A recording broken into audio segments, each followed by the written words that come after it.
किसान ये हमारे देश का बहुत ही महत्वपूर्ण हिस्सा हैं। वे खेतों में दिन रात मेहनत करके फल, सब्जियां और अनाज उगाते हैं और अनाज हमारे जीवन का मुख्य आधार है। इसलिए लाल बहादुर शास्त्री जी का भी मुख्य नारा था, जय जवान जय किसान।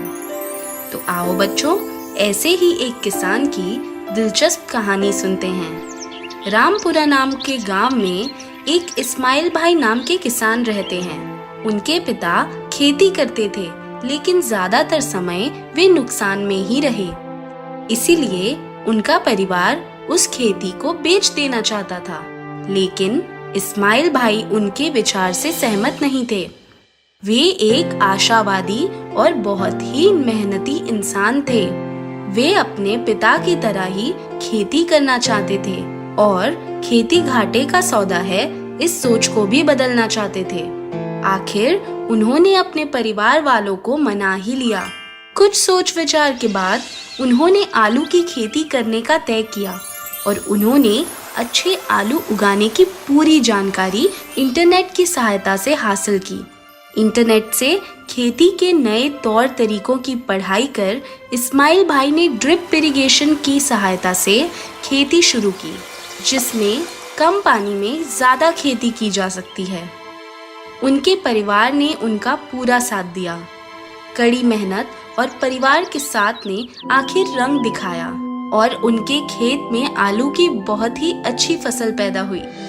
बड़े बड़े और बहुत ही अच्छी क्वालिटी के आलू उगे। अब इस्माइल भाई ने सोचा कि इन आलूओं को अच्छे दामों में कैसे बेचा जाए। थोड़े सोच विचार के बाद इस्माइल भाई ने बिचौलियों को छोड़ आलू सीधा ग्राहकों तक पहुंचाने का तय किया।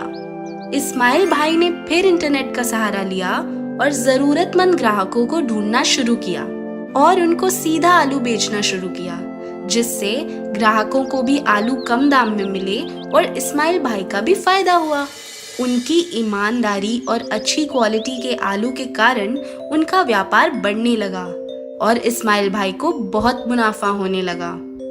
इस सफलता के कारण उनका आत्मविश्वास बहुत बढ़ गया और उन्होंने और भी कई चीजों की खेती करना शुरू कर दिया।